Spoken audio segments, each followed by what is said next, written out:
Assalamualaikum warahmatullahi wabarakatuh. Perkenalkan, nama saya Muhammad Rehan dari Prodi D3 Farmasi semester 1.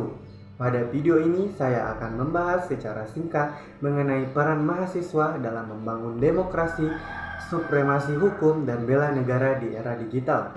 Adapun tujuan pembuatan video ini adalah untuk memenuhi tugas UAS mata kuliah Pendidikan Pancasila dan Kewarganegaraan.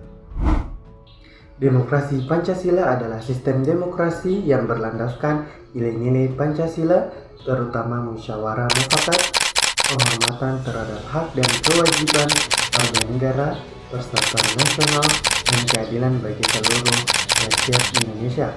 Dalam era digital, penyerapan demokrasi Pancasila terlihat dari bagaimana masyarakat menggunakan teknologi secara bijak, menyampaikan pendapat dengan etika, menghindari ujaran kebencian, menghargai perbedaan, serta menggunakan media sosial sebagai ruang diskusi yang sehat, bukan tempat konflik ataupun provokasi. Namun, penerapan demokrasi tersebut menghadapi tekanan nyata. Contoh kasus yang dapat mencerminkan tantangan itu adalah maraknya penyebaran hoaks politik dalam pemilu 2024 kemarin.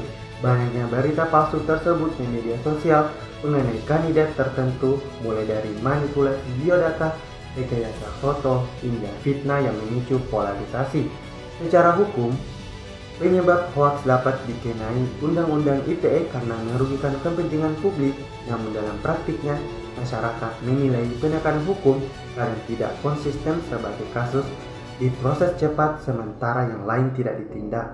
Dari sudut pandang keadilan, hukum seharusnya setiap pelanggaran diproses secara adil tanpa melihat latar belakang sosial ataupun politik pelakunya.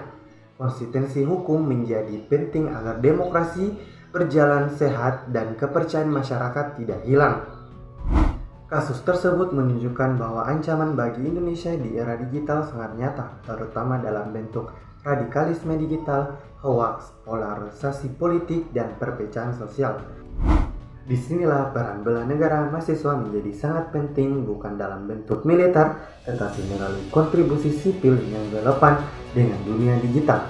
Mahasiswa dapat melakukan bela negara dengan cara melawan hoaks dan menjaga etika digital, berpartisipasi dalam kegiatan sosial seperti KKN, pengabdian masyarakat, dan edukasi literasi digital kepada masyarakat, menjaga persatuan dan toleransi, mengembangkan kemampuan akademik dan inovasi, taat hukum, dan menjaga ketertiban, karena peninggalan hukum yang kuat dimulai dari ketaatan warga negara terhadap aturan. Kontribusi saya sebagai mahasiswa untuk menjaga Indonesia yaitu menggunakan media digital secara bertanggung jawab, tidak menyebarkan hoaks, ujaran kebencian, atau provokasi yang dapat merusak persatuan. Meningkatkan kualitas diri melalui pendidikan karena generasi terdidik adalah modal untuk membangun nasional. Generasi muda harus peduli karena mereka merupakan warga negara digital yang aktivitasnya mempengaruhi sosial dan politik. Demokrasi hanya dapat berjalan saat generasi muda aktif mengawasi, mengkritisi, dan berpartisipasi, bukan hanya menjadi penonton. Hukum menjaga keadilan dan ketertiban sosial, dan ketika hukum dilemahkan, masa depan generasi muda juga terancam. Ancaman digital seperti hoaks, perpecahan radikalisme, dan kejahatan cyber dapat merusak demokrasi apabila generasi muda tidak peduli. Komitmen saya ke depannya menjadi warga digital yang etis dan bertanggung jawab, menjaga ruangan digital tetap sehat dan bebas dari provokasi, taat hukum, dan menjunjung tinggi nilai demokrasi, mengembangkan kemampuan akademik dan profesional agar dapat membantu kontribusi dalam pembangunan bangsa.